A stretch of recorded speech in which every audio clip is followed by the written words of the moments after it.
Hey guys, this is me and I am RJ. আজকে আমি তোমাদেরকে দেখাবো নবম দশম শ্রেণীর নবম অধ্যায় ত্রিকোণমিতি। আজকে ত্রিকোণমিতির যে বেসিক ধারণাগুলো সেগুলো আজকে তোমাদের সাথে আমি আলোচনা করব। ত্রিকোণমিতিতে এই বেসিক ধারণাগুলো যদি তোমাদের জানা না থাকে তাহলে ত্রিকোণমিতিতে কখনোই তোমরা ভালো করতে পারবে না। আর ত্রিকোণমিতিতে ভালো রেজাল্ট করতে চাইলে তোমাদেরকে অবশ্যই এই বেসিক ধারণাগুলো জানতে হবে। আর তার জন্য সর্বপ্রথম আমাকে ত্রিকোণমিতির যাবতীয় সূত্রগুলো সবগুলো জেনে রাখতে হবে। তাহলে দেখে নেই আজকে সূত্রগুলো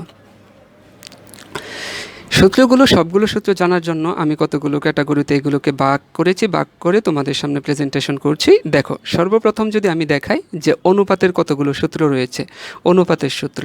তাহলে অনুপাতের সূত্রগুলো দেখো, আমরা জানি ত্রিকোণমিতিতে টোটাল 6টা অনুপাত রয়েছে। তার ভিতরে আমরা সর্বপ্রথম যদি দেখি সাইন থিটা। থিটা বলতে এখানে আসলে কোনো একটা ত্রিভুজের কোণকে বোঝানো হচ্ছে।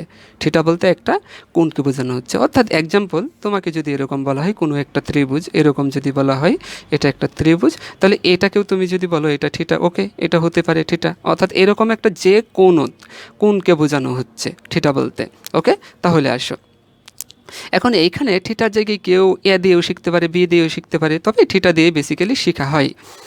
দেখো, তাহলে সর্বপ্রথম সাইন থিটার যেই সূত্রটা আমাকে শিখতে হবে, অবশ্যই কিন্তু এগুলো অনুপাতের সূত্র। তাহলে সাইন থিটা ইকুয়াল হবে 1/cosec theta. Sine theta equal হবে 1/cosec থিটা, 1/cosec থিটা। তারপর দেখো, সাইন থিটার পাশাপাশি যদি আমরা কসেক থিটার সূত্রটা বের করি, তোমাদেরকে মনে রাখতে হবে সাইন থিটার বিপরীত হচ্ছে কসেক থিটা। তাহলে বিপরীত যদি হয়, সাইন থিটা যদি 1/cosec থিটা হয়, তাহলে কসেক থিটা মানে কি 1/sin থিটা হবে। তাহলে আমরা এটাকে লিখতে পারি 1/sin থিটা। দেখো, এটা যদি বুঝে থাকো তাহলে কস থিটা হচ্ছে 1/sec থিটা, 1/sec থিটা। তাহলে sec থিটা কি হবে? sec থিটা হচ্ছে কজের বিপরীত, তাহলে মানে sec থিটা হবে 1/cos থিটা। সেমভাবে tan থিটা ইকুয়াল হচ্ছে 1/cot থিটা। এখন যদি তাহলে বলো cot থিটা কি? cot থিটা হচ্ছে 1/tan থিটা। দেখো, এরপরও আমরা tan থিটার আরেকটা সূত্র লিখতে পারি, সেটা দেখি কি হতে পারে। tan থিটা হবে sin θ/cos থিটা।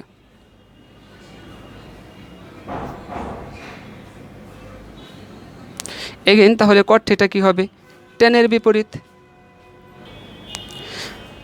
তাহলে কি হয়ে যাবে? cos θ/sin theta.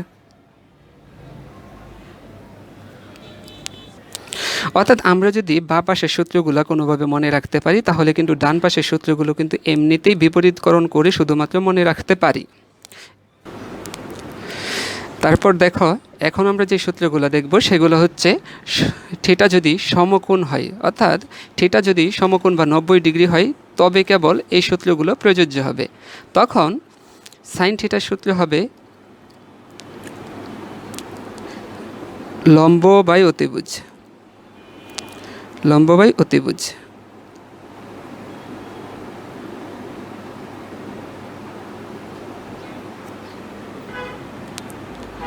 এখন তাহলে দেখো, তাহলে cos থিটার সূত্র কি হবে? তাহলে cos থিটার সূত্র হবে ভূমি বাই অতিভুজ।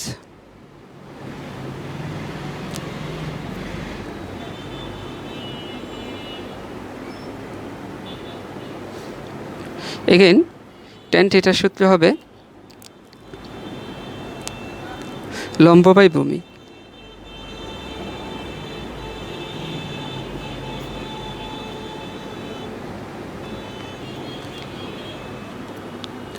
দেখো, আমরা যদি এই তিনটা সূত্র, তাহলে sine theta, cos theta, tan theta জানা থাকে, তাহলে আমরা এগুলোর বিপরীত যেই ত্রিকোণমিতি অনুপাতগুলো সেগুলো বের করতে পারবো। যেমন সাইন থিটা হচ্ছে লম্ব বাই অতিভুজ, তাহলে আমরা তো জানি সাইনের বিপরীত হচ্ছে কসেক। তাহলে কসেক থিটা কী হবে?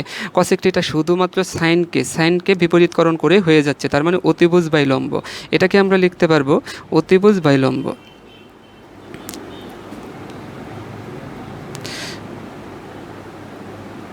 এগেইন কস থিটার বিপরীত হচ্ছে sec থিটা, তাহলে sec থিটা লিখবো, cos থিটাকে শুধুমাত্র বিপরীতকরণ করে অতিভুজ বাই ভূমি।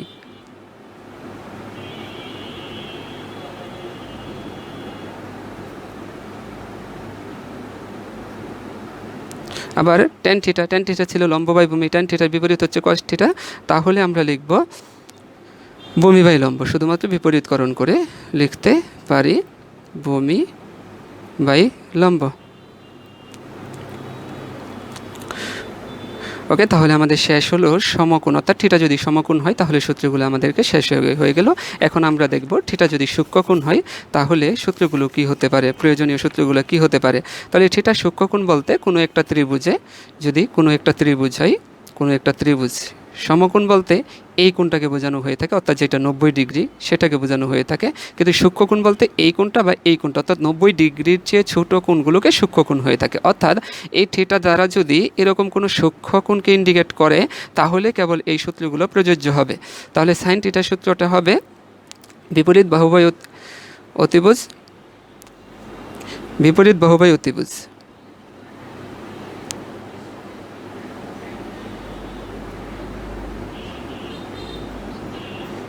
বিপরীত বাহুবাই অতিভুজ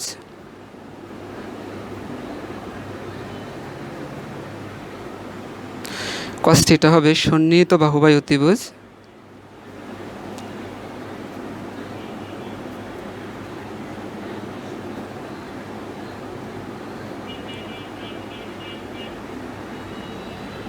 আবার ট্যান থিটা হবে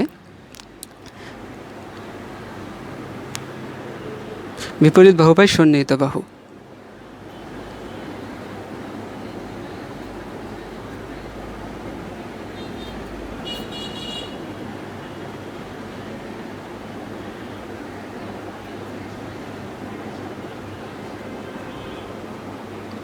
তাহলে দেখো, আমরা যদি সাইন কস এবং টেনের তিনটা সূত্র জানা থাকে তাহলে কিন্তু আমরা বিপরীতকরণ করে কসেক, অর্থাৎ সাইনের বিপরীত হচ্ছে কসেক, আমরা বের করতে পারবো, কসের বিপরীত হচ্ছে সেক সেটাও বের করতে পারবো, এবং টেন থিটার বিপরীত হচ্ছে কট থিটা সেটাও আমরা বের করতে পারবো। তাহলে কসেক থিটা কী হবে, কসেক থিটা সাইনকে বিপরীতকরণ করে লিখলেই হয়ে যাচ্ছে। বিপরীতকরণ করে লিখলে কি আসবে, দেখো আসবে অতিভুজ,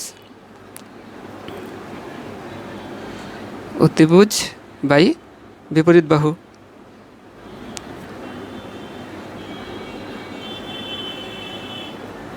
সেমভাবে সেক থিটার মান হবে তাহলে কসের বিপরীত, তাহলে অতিভুজ বাই সন্নিহিত বাহু।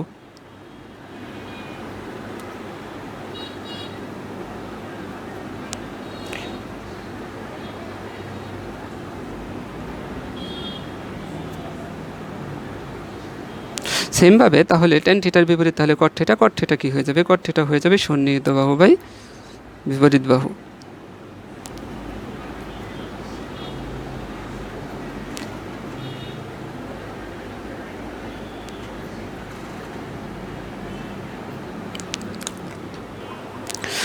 এবার আমরা দেখব সমীকরণের সূত্রগুলো, অর্থাৎ ত্রিকোণমিতিতে সমীকরণেরও তিনটা সূত্র আছে, সেই তিনটা সূত্র এখন আমরা দেখব। তাহলে সেই তিনটা সূত্র কি কি দেখো, তাহলে আমরা প্রথম সূত্রটা যেটা সেটা হচ্ছে সাইন স্কোয়ার থিটা যোগ cos square theta equal 1, sine square theta যোগ কস স্কোয়ার থিটা ইকুয়াল 1। এটা থেকে আমরা আরও দুইটা সূত্র বের করতে পারবো। যেরকম এখান থেকে যদি আমরা সাইন স্কোয়ারের মান বের করি তাহলে কি আসবে, সাইন স্কোয়ারের মান দেখো যদি বের করতে চাই, সাইন স্কোয়ার থিটা ইকুয়াল আমরা বলতে পারবো 1 মাইনাস কজ স্কোয়ার থিটা, এটাও আমাদের আরেকটা সূত্র। আবার দেখো, তুমি যদি এই সমীকরণ থেকেই কজ স্কোয়ার থিটার মান বের করতে চাও তাহলে কি আসবে, কজ স্কোয়ার থিটা ইকুয়াল আসবে 1 minus sine square theta, 1 minus sine square theta. প্রথমটা ভালো করে মুখস্থ রাখতে হয়, বাকি দুইটা টেকনিকে বের করা যায়। তারপর দেখো, আমাদের সমীকরণের যে দ্বিতীয় সূত্র সেটা হচ্ছে sec square theta minus tan square theta equal 1। সেক্ষেত্রে আমরা যদি এখান থেকে সেক স্কোয়ার থিটার মান বের করি কি আসে, সেক স্কোয়ার থিটা ইকুয়াল এখান থেকে আসবে তাহলে 1 মাইনাস 1 যোগ টেন স্কোয়ার থিটা আসবে, টেন স্কোয়ার থিটা। আবার যদি এখান থেকে টেন স্কোয়ার থিটার আমরা মান বের করতে চাই, তোমরা ট্রান্সফার করে একটু দেখো, টেন স্কোয়ার থিটা ইকুয়াল চলে আসবে সেক স্কোয়ার থিটা মাইনাস 1। এখন দেখো, সমীকরণের 3 নং সূত্রটা হচ্ছে, 3 নম্বর সূত্রটা হচ্ছে cosec square theta minus cot square theta equal 1। এখন এখান থেকে আমরা আরও দুইটা সূত্র বের করতে পারবো, সেটা হচ্ছে কসেক স্কোয়ার থিটা, দেখো কসেক স্কোয়ার থিটা ইকুয়াল চলে আসবে 1 প্লাস কট স্কোয়ার থিটা। আবার যদি কট স্কোয়ার থিটার মান বের করি তাহলে চলে আসবে তাহলে এই ছিল ত্রিকোণমিতিতে আমাদের যাবতীয় সূত্রগুলো। এই সূত্রগুলো যদি আমরা ভালোভাবে জানি তাহলে ত্রিকোণমিতিতে আমরা ভালো রেজাল্ট করতে পারবো। দেখো কোনো ত্রিভুজের ক্ষেত্রে কখন লম্ব, কখন ভূমি ধরা হয়, কখন বিপরীত বাহু ধরা হয়, কখন সন্নিহিত বাহু ধরা হয়। ধরো এটা যদি কোনো একটা সমকোণী ত্রিভুজ হয়ে থাকে তাহলে এখানে স্পষ্টত ভূমি কিন্তু এটা আছে ভূমি, সেই ক্ষেত্রে ভূমি বলি। আর এটা হচ্ছে লম্ব, স্পষ্ট বোঝা যাচ্ছে লম্ব। আর এটা কিন্তু অতিভুজ, অতিভুজ, অতিভুজ। অতিভুজ কোনটা? সেটা হচ্ছে এক কথায় বলতে গেলে সবচেয়ে বড় বাহুটাই অতিভুজ হয়। এছাড়াও অতিভুজ চেনার একটা সহজ পদ্ধতি আছে, সেটা হচ্ছে অতিভুজ বোঝার জন্য যেই সবচেয়ে বৃহত্তমতম যেই কোণ অর্থাৎ সমকোণ, সমকোণের বিপরীত বাহুকেই অতিভুজ বলে। সেক্ষেত্রে এটা হচ্ছে অতিভুজ। সেক্ষেত্রে দেখো কিন্তু এখন যদি দেখো যদি থিটা যদি সমকোণ হয়, থিটা যদি 90 ডিগ্রি হয়, তাহলে কিন্তু খেয়াল করে দেখো আমি লিখেছিলাম সাইন থিটার সূত্রটা লিখেছিলাম, সেটা ছিল বিপরীত বাহু বাই অতিভুজ, বিপরীত বাহু বাই অতিভুজ লিখেছিলাম, অতিভুজ। আবার থিটা যখন সূক্ষ্মকোণ, তখন কিন্তু থিটা যখন সূক্ষ্মকোণ ছিল, থিটার সূক্ষ্মকোণ বলতে 90-এর চেয়ে যদি ছোট হইতো, 90-এর চেয়ে ছোট, 90-এর চেয়ে যদি ছোট বলতাম, কোনটা যদি 90-এর চেয়ে ছোট বলতাম, তখন কি হতো? তখন দেখো আমি বলছিলাম সাইন থিটারই সূত্র ছিল, এটা ছিল বিপরীত বাহু বাই অতিভুজ, বিপরীত বাহু বাই অতিভুজ, বিপরীত না, সেই এটা ছিল লম্ব বাই অতিভুজ, লম্ব বাই অতিভুজ।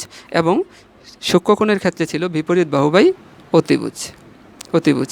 এখন কথা হচ্ছে দুই সময় দুই সূত্র পড়ার কারণ কি? কারণ হচ্ছে দেখো সমকোণের ক্ষেত্রে কিন্তু তুমি স্পষ্টত ভূমি এবং লম্ব খুঁজে পাবে, কিন্তু যখন থিটা সূক্ষ্মকোণ হয় তখন কিন্তু ত্রিভুজটা যে কোনো রকমই হতে পারে, এক্সাম্পল এরকমও হতে পারে, ত্রিভুজটা কিন্তু এরকম হতে পারে। তখন তুমি আসলে এখানে লম্ব কোণটা ভূমি কোণটা বোঝার উপায় নেই, এই কারণেই বলা হয় বিপরীত বাহু এবং অতিভুজকে ব্যবহার হচ্ছে। আবার কস থিটার জন্য, কস থিটার জন্য কিন্তু সন্নিহিত, সন্নিহিত বাহু বাই অতিভুজ ব্যবহার হচ্ছে, অতিভুজ ব্যবহার হচ্ছে। কেন? কারণ এটাকে যদি তুমি কোণ ধরে নাও, সূক্ষ্মকোণ ধরে নাও, তাহলে বিপরীত বাহু কিন্তু এটা, অর্থাৎ কোণের বিপরীত পাশে যেই বাহুটা সেটাই বিপরীত বাহু। আবার কোণের পাশে যেই বাহুটা সেটা হবে তাহলে সন্নিহিত বাহু, এবং যেই পাশে বড় বাহুটা থাকবে সেটাকে বলা হবে অতিভুজ।